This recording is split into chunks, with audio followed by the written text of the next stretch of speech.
Guys आज के इस वीडियो में हम कुछ ऐसे प्रीपोजिशन को कवर करने वाले हैं जो सेम हिंदी मीनिंग कैरी करते हैं।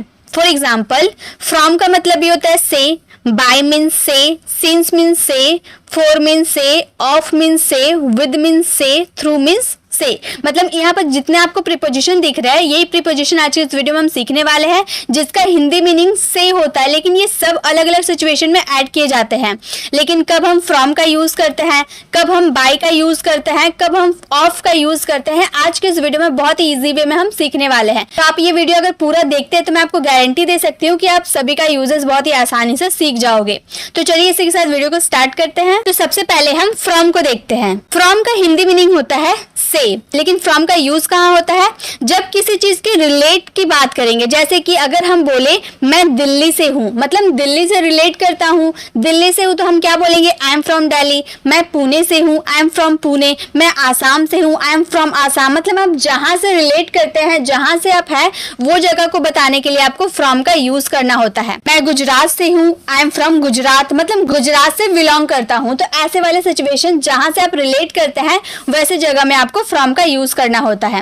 और सेकेंड यूजेस होता है जब आप किसी चीज से दूर जाते हो ना, जैसे मैं दिल्ली से पुणे जा रहा हूँ, दिल्ली से पुणे यानी कि दिल्ली से दूर होकर पुणे जा रहा हूँ। ऐसे वाले सिचुएशन में भी आपको फ्रॉम का यूज करना होता है। I am going to Pune from Delhi, मतलब दिल्ली से आप अलग होके पुणे जा रहे हैं। तो ऐसे वाले सिचुएशन में भी आपको फ्रॉम का यूज करना होता है जब आप किसी चीज को छोड़कर दूसरे जगह जाते हो। मैं दिल्ली से पुणे जा रहा हूँ, I am going to Pune from Delhi. मैं क्लास से जा रहा हूँ, आप बोले क्लास से, मैं क्लास से जा रहा हूँ, मतलब क्लास को छोड़कर मैं दूसरी जगह जा रहा हूँ। तो मैं क्लास से जा रहा हूँ, I am going from class. मैं स्कूल से जा रहा हूँ, I am going from school. तो इस तरह से आप कहीं से कहीं जा रहे हैं, कुछ छोड़कर जा रहे हैं, तो ऐसे वाले सिचुएशन में आपको फ्रॉम का यूज करना है। जैसे मैं पुणे से आ रहा हूँ, मतलब पुणे को छोड़कर मैं आ रहा हूँ, तो भी हम बोल सकते हैं I am coming from Pune, I am coming from Pune. या फिर वो छत से कूदा, मतलब छत से कूदा तो अलग हुआ, दूर हुआ, तो हम बोलेंगे ही जंप्ड फ्रॉम द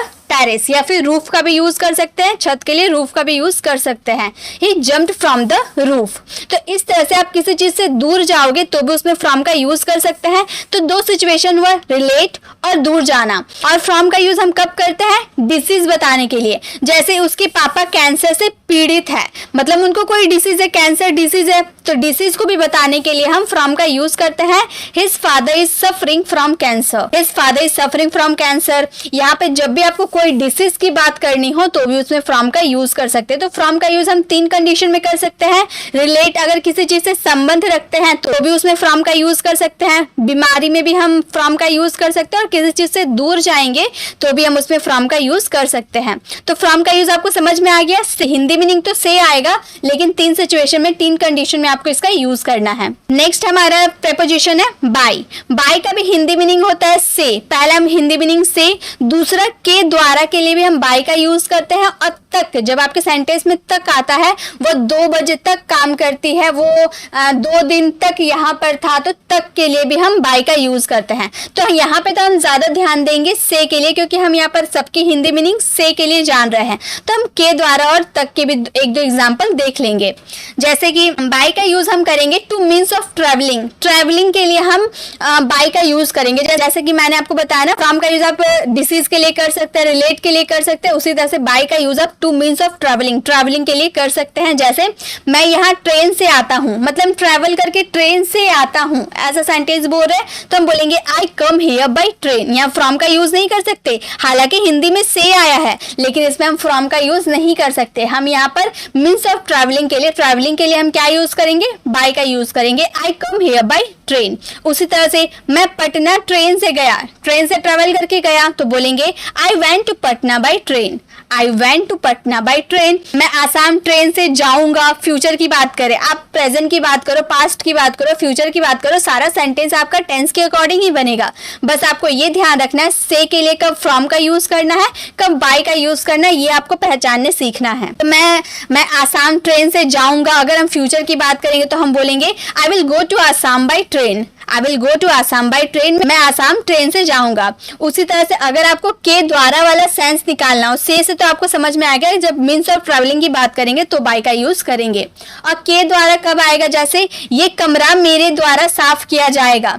अब ये हमारा पेसिव वाला सेंटेंस है। पेसिव वाले सेंटेंस में तो ऐसा होता है, बच्चों को टीचर के द्वारा पढ़ाया जाएगा, होमवर्क को रोहन के द्वारा किया जाएगा, कमरा को नौकर के द्वारा साफ किया जाएगा। तो किसी के द्वारा कोई काम किया जाएगा, वो हमारे पेसिव वाले सेंटेंस होते हैं, जिसमें हमें वर्ब का थर्ड फॉर्म लगाना होता है। तो उसमें भी हम बाय का यूज करते हैं। बाय करके जो हमारा डूअर होता है उसका हम जिक्र करते हैं। तो ये काम मेरे द्वारा किया जाएगा, this work will be done. ज्यादातर हम अगर अच्छे इंग्लिश सीखना चाहते हैं तो हम यहाँ पर एजेंट का जिक्र नहीं करते, इसलिए द्वारा का यूज हम नहीं करते हैं। हम सिंपल बोलते हैं this work will be done. लेकिन हम यहाँ पर बाय के यूजेस सीख रहे हैं, तो बाय में तो हम यूज करके देखेंगे, this work will be done by me, मेरे द्वारा इस काम को किया जाएगा, this work will be done by me. तो पेसिव वाले सेंटेंस में भी आप बाय का यूज करते हैं, ये आपको पता होगा। और तक वाला सेंटेंस कैसे आएगा, कल तक मेरा रिजल्ट निकल जाएगा। कल तक, जैसे बोलते हैं ना, कल तक बाय टुमारो, मंडे तक बाय मंडे, अगले मंडे तक बाय नेक्स्ट मंडे। तो ऐसे करके तक वाला सेंटेंस आता है, कल तक मेरा रिजल्ट निकल जाएगा, by tomorrow my result has been declared, by tomorrow my result has been declared. इसी तरह से अगले मंडे तक इस काम को पूरा करो, जैसे आपको किसी को बोलना है अगले मंडे तक इस काम को पूरा करो, complete this work by next Monday, complete this work by next Monday. या फिर मैं मेरा काम कल 3 बजे तक कंप्लीट कर दूंगा, I will complete my work by 3 o'clock tomorrow, I will complete my work by 3 o'clock tomorrow. तो इस तरह से आप बाय का यूज कर सकते हैं से, के द्वारा और तक के लिए। ठीक है, अब नेक्स्ट है हमारा सिंस।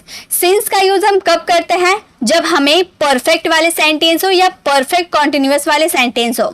परफेक्ट यानी कि जो प्रेजेंट परफेक्ट, पास्ट परफेक्ट और फ्यूचर परफेक्ट होते हैं, उसमें हम सिंस का यूज कर सकते हैं।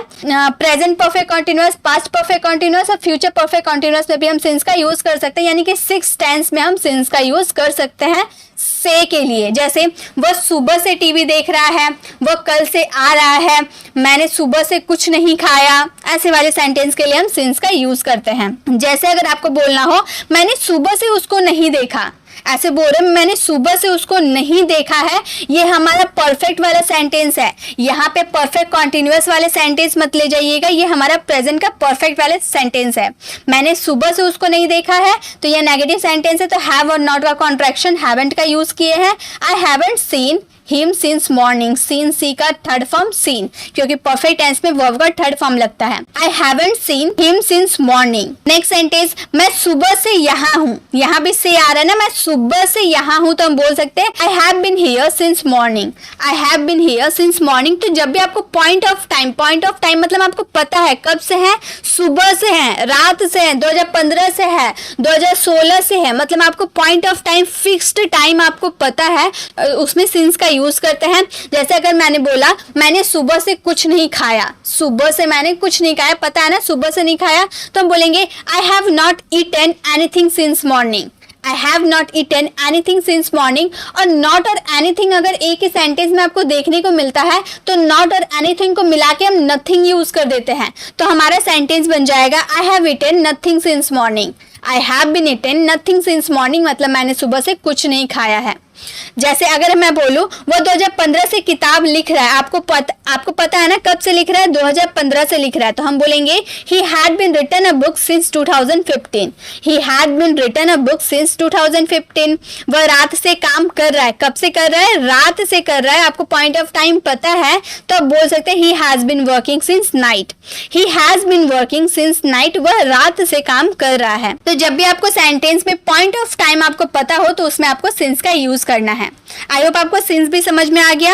अब सिंस जो होता है वो पॉइंट ऑफ टाइम के लिए होता है, और ये जो फॉर होता है ना, इसका भी यूज हम टाइम के लिए करते हैं, लेकिन टाइम ड्यूरेशन के लिए करते हैं। जैसे ऐसे सेंटेंस आप बोलते हो ना, वो 2 घंटे से खेल रहा है, वो 2 साल से यहाँ है, वो 2 दिन से मेरे घर पे रुकी हुई है, तो 2 दिन पहले कौन सा डेट था, 2 घंटा पहले कितने बज रहे थे, 2 साल पहले कौन सा ईयर चल रहा था, ये आपको नहीं पता, आप टाइम ड्यूरेशन बता रहे हैं, तो उसमें आपको फॉर का यूज करना है। सिंस का यूज हम कब किए थे, पॉइंट ऑफ टाइम 2015 हम फिक्स डेट बता दिए थे, सुबह से फिक्स टाइम बता दिए थे। अगर हमें बताना हो कि वह 2 बजे से काम कर रहा है तो 2 बजे हम फिक्स टाइम बता दिए, तो उसमें हम सिंस का यूज कर सकते हैं। लेकिन फॉर का यूज करेंगे टाइम ड्यूरेशन के लिए, 2 घंटा पहले, 3 घंटा पहले, 2 दिन पहले, ऐसे वाले सेंटेंसेस के लिए हम फॉर का यूज करेंगे। जैसे मैंने 2 दिन से उसको नहीं देखा है, 2 दिन पहले कौन सा डेट था आपको पता है?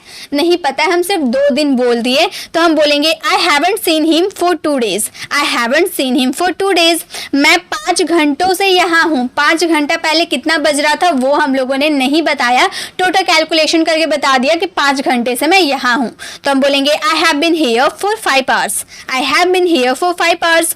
वो 2 साल से किताब लिख रहा था, 2 साल से, 2 साल पहले कौन सा ईयर चल रहा था नहीं पता है, तो हम बोलेंगे he had been written a book for 2 years, he had been written a book for 2 years। वो 1 घंटा से काम कर रहा है, 1 घंटा हम बोले यानी कि टाइम ड्यूरेशन है, हम बोलेंगे he has been working for 1 hours, he has been working for 1 hours। वह 1 घंटा से काम कर रहा है। तो सिंस और फॉर में यही डिफरेंस है गाइज, जब आपको point of time, fix time आपको दिया होगा तो उसमें सिंस का यूज करना है, और जब आपको टाइम ड्यूरेशन है 2 घंटा, 2 दिन, 2 साल, 2 महीना, ऐसे वाले सेंटेंस के लिए आपको फॉर का यूज करना है। चलिए सिंस और फॉर भी समझ में आ गया। नेक्स्ट हमारा है ऑफ। ऑफ का यूज करते हैं से के लिए, लेकिन कब करेंगे इस ऑफ का यूज? जब हम किसी चीज से दूर जाएंगे तब हम उसमें ऑफ का यूज करेंगे। अब आप सोचेंगे दूर जाने के लिए हम फ्रॉम का भी यूज किए थे ना, जैसे अगर हमें बोलना हो वह स्कूल से गया, तो अगर हम फ्रॉम का यूज करते हैं तो हम बोलेंगे he went from the school, he went from the school, वह स्कूल से गया।